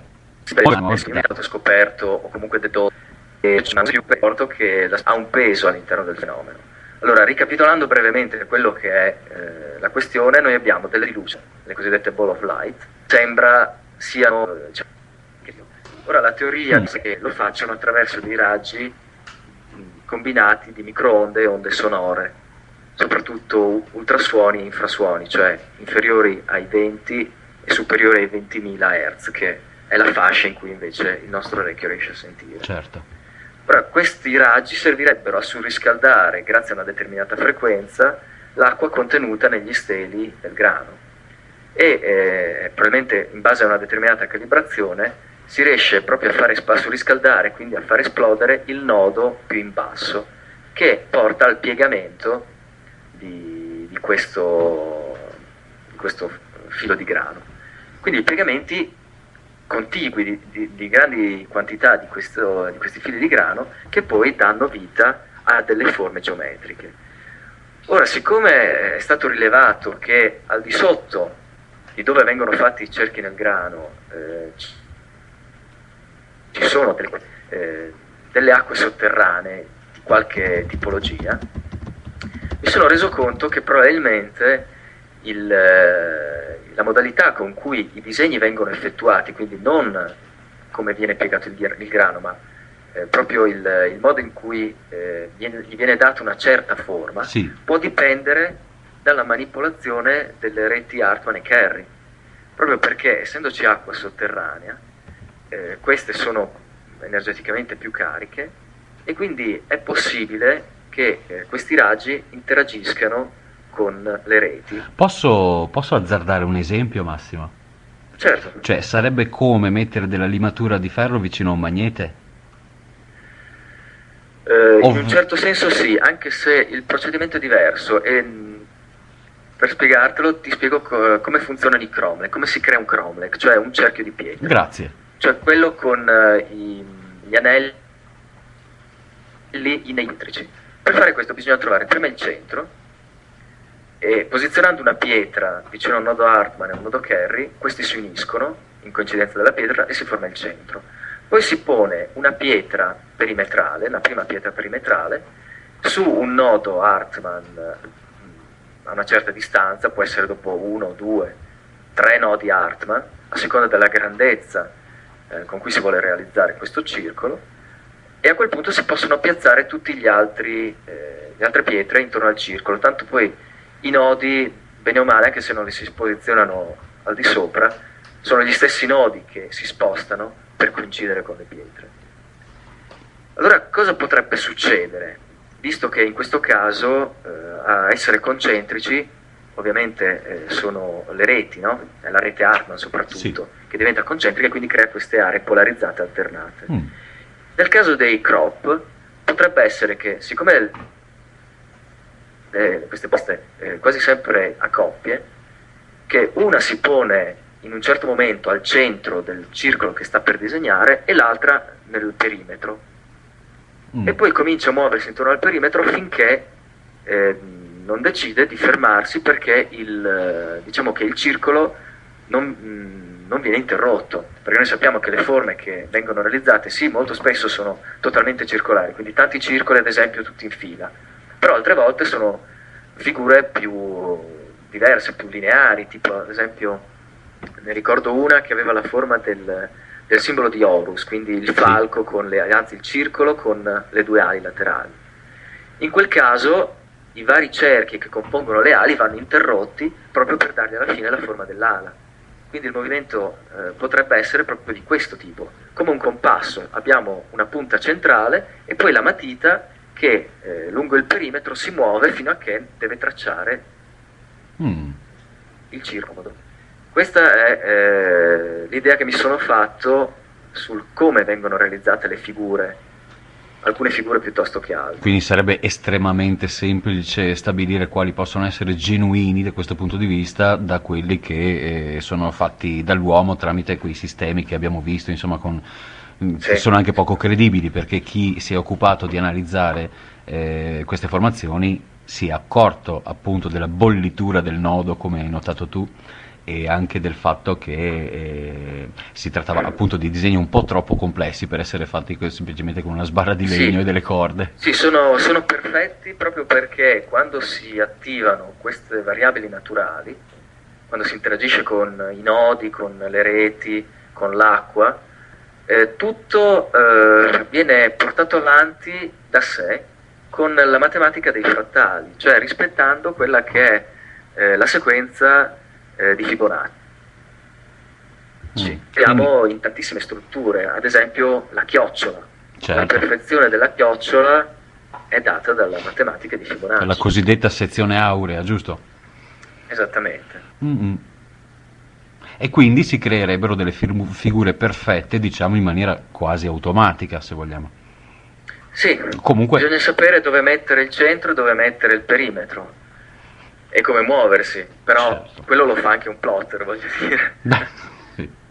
Un plotter. L'importante è capire come funziona e fino adesso, siccome non c'era stata nessuna teoria che spiegava questo, forse l'ottica geobiologica può dare qualcosa in più, almeno finché non verrà scoperto qualcos'altro che magari confuti o che verifichi questa ipotesi.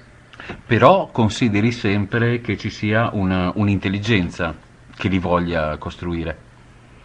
Beh, sicuramente c'è un'intelligenza. Fino a qualche anno fa pensavo che potesse essere qualcosa di discutibile, perché noi sappiamo che il pianeta Terra è pieno di tante cose. Certo. Anche i fulmini. Qualcosa di meraviglioso, ma di spontaneo comunque. Sì, noi conosciamo ad esempio un tipo di fulmine, che è quello che parte dalle nuvole e arriva fino a terra. Ma se noi potessimo guardare sopra le nuvole, esistono dei fulmini che sono delle fiammate, ne esistono altri Vero. che sono come dei lampi luminosi, quindi esistono tante cose che noi non Il conosciamo. fulmine globulare, sì, ce ne sono parecchie. Sì, solo che la complessità dei simboli che queste informazioni hanno cominciato ad assumere, soprattutto negli anni 90, ma ancora di più in questi ultimi 10-12 anni, lasciano pensare che non possa essere un'intelligenza puramente naturale, perché alcune cose, tipo ad esempio il simbolo di Ra, oppure un altro disegno assolutamente umano e non naturale, Quello vicino ad Arecibo, dici? Quello vicino all'osservatorio di Jupiter, Arecibo? era stato creato praticamente è stata riprodotta sul grano tutta una serie di disegni che derivavano da uno scudo trovato dagli archeologi in Grecia, quindi una cosa molto antica che aveva Pensa un tutti po'. questi simboli strani che sono stati riprodotti in questo cerchio nel grano. Quindi lì bisogna arrendersi al fatto che c'è un'intelligenza non semplicemente della natura dietro a questo, ma c'è un'intelligenza di qualche forma di vita. E penso che questa forma di vita sia più terrestre che extra, Certo. Sai cosa mi perché ci dici? sono tecnologie che permettono di fare questo ed altro, ma noi non le conosciamo perché ovviamente quello che i governi ci danno sono i loro scarti, sono le Certo. loro delta version di quello che già hanno. Esatto.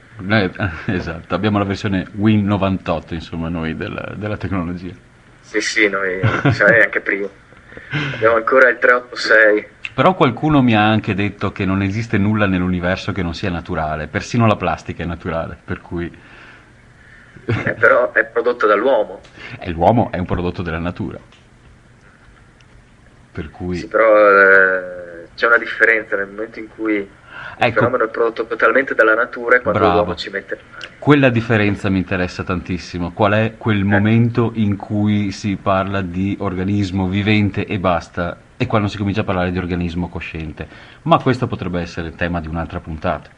Siamo arrivati quasi a mezzanotte, anzi l'abbiamo superata, e io volevo dare ancora qualche link, qualche segnalazione, qualcosa insomma che possa aiutare i nostri ascoltatori a seguire le tue ricerche. Intanto ripeto il nome del tuo sito, che è www.ufdc.eu, dove potete trovare informazioni sull'autore, sui suoi eh, saggi e gli articoli scritti. E poi, se vuoi dire qualcosa anche tu. Ma la geobiologia io la tratto principalmente in due libri, in Geobiologia del megalitismo e in Geobiologia delle cattedrali della Vergine, che sono entrambi editi dall'Anguana, quindi si trovano in libreria. Invece tutti gli altri libri di cui tratto, dove parlo appunto ad esempio dei continenti sommersi, dove parlo degli archetipi, dove parlo di Gesù, della tradizione ad esempio andina, egizia, cinese, Certo. si trovano soltanto attraverso il sito di Lulu, che è un editore internet, Mm, che stampa i libri e poi li invia a casa. certo, sì, sì, lo conosciamo. E ci si può arrivare tranquillamente tramite il mio sito oppure anche tramite Lulu, basta poi digitare il mio nome e vengono fuori. Quindi per l'argomento della serata suggeriamo Geobiologia del megalitismo e il nuovo Geobiologia delle cattedrali della Vergine. Sì. Massimo, io non posso far altro che ringraziarti, è stata una puntata molto interessante, qualcosa Grazie a te. di nuovo abbiamo imparato e ti invitiamo appunto magari a tornare un'altra volta, ci possiamo sentire e vedere compatibilmente con i tuoi impegni, magari di fare una puntata su un altro argomento, perché le cose di cui ti interessi sono molto vaste e si avvicinano molto agli argomenti della nostra radio. Per cui grazie ancora. Grazie a te Ti e ring- buona serata a tutti. Grazie mille Massimo. Ecco, siamo arrivati alla fine della nostra puntata, speriamo di avervi interessato, speriamo insomma di aver aggiunto qualcosina a quello di cui parliamo sempre. E so che 2 ore non sono abbastanza, so che abbiamo anche gli ospiti molto interessanti e che voi ci fate anche tante domande alle quali magari delle volte non rispondiamo perché non ci sembrano prettamente inerenti all'argomento che il nostro ospite sta affrontando in quel momento. È vero che parlando di qualsiasi cosa ormai troviamo collegamenti con tutto il resto. Però delle volte magari è anche bene concentrarsi su un unico argomento per vedere di arrivare, non dico ad un punto finale, ma perlomeno a farsi delle nuove domande e quindi magari anche un po' più mirate. Per adesso io vi saluto, vi do appuntamento alla prossima puntata, grazie a tutti e buonanotte.